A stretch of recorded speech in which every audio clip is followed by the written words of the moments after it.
হযরত বিলাল রাদিয়াল্লাহু তাআলা আনহুর ইসলাম গ্রহণের ঘটনা। হযরত বিলাল রাদিয়াল্লাহু তাআলা জন্ম নেন সৌদি আরবের পবিত্র মক্কা নগরীতে।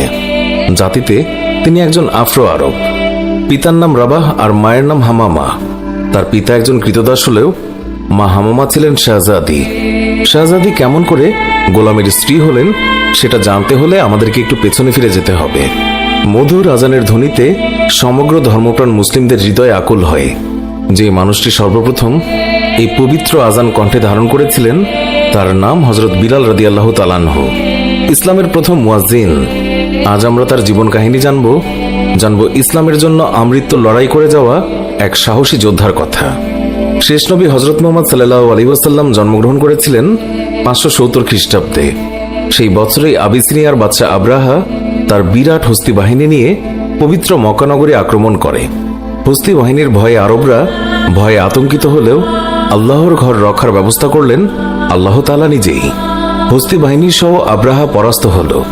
এই ঘটনার কথা মুসলমানদের পবিত্র ধর্মগ্রন্থ পবিত্র কোরআন শরীফে সূরা ফিলে উল্লেখ করা আছে। আরবি ফিল শব্দের অর্থ হল হাতি। যুদ্ধে পরাজিত হয়ে আব্রাহার সমস্ত বাহিনী পালিয়ে গেল।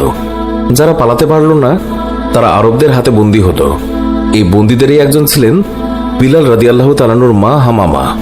হামামা ছিলেন স্বয়ং বাদশাহ আব্রাহার ভাতিজি, কিন্তু ভাগ্যের ফেরে হলেন দাসী। সম্ভ্রান্ত কুরাইশ বংশের এক ব্যক্তি খালফের ঘরে তার স্থান হলো বাদী হিসেবে। সেখানে আবিসিনিয়ার আরেক দাস রাবাহ কাজ করত।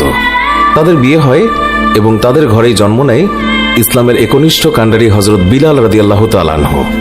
হযরত বিলাল রাদিয়াল্লাহু তাআলা আনহুর চেহারা মুবারকের যে বর্ণনা পাওয়া যায়, একজন আফ্রো আরব হিসেবে তার গায়ের রং ছিল কালো, দেহের গঠন ছিল লম্বা, মাথায় ঘন কালো চুলে তিনি লাল খিজাব ব্যবহার করতেন। বাবা মায়ের স্নেহের ছায়ায় শিশু বিলাল তিনি বড় হচ্ছিলেন। হঠাৎ করে বিলালকে এতিম করে তার মা বাবা পাড়ি জমান না ফেরার দেশে। এর আগে বিলালকে রেখে যান মনিফ খালফের কাছে। একজন কৃতদাসের ছেলে হিসেবে তাকেও কৃতদাস হতে হলো। বিলাল সেইভাবেই চলছিলেন। একদিন মারা গেলেন খালফ। মনিব হলেন খালফের পুত্র উমাইয়া। উমাইয়া ছিলেন নির্মম।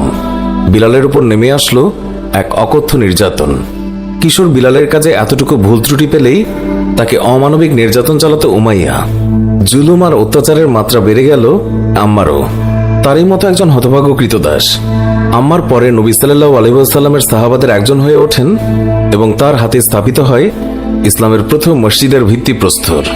আম্মারের কাছে বিলাল রাদিয়াল্লাহু তাআলা আনহু শুনলেন মহানবী সাল্লাল্লাহু আলাইহি ওয়াসাল্লামের নাম। দুজনেই সিদ্ধান্ত নিলেন ইসলাম গ্রহণ করবেন। একসময় সেটি করেও ফেললেন। বিলাল রাদিয়াল্লাহু তাআলা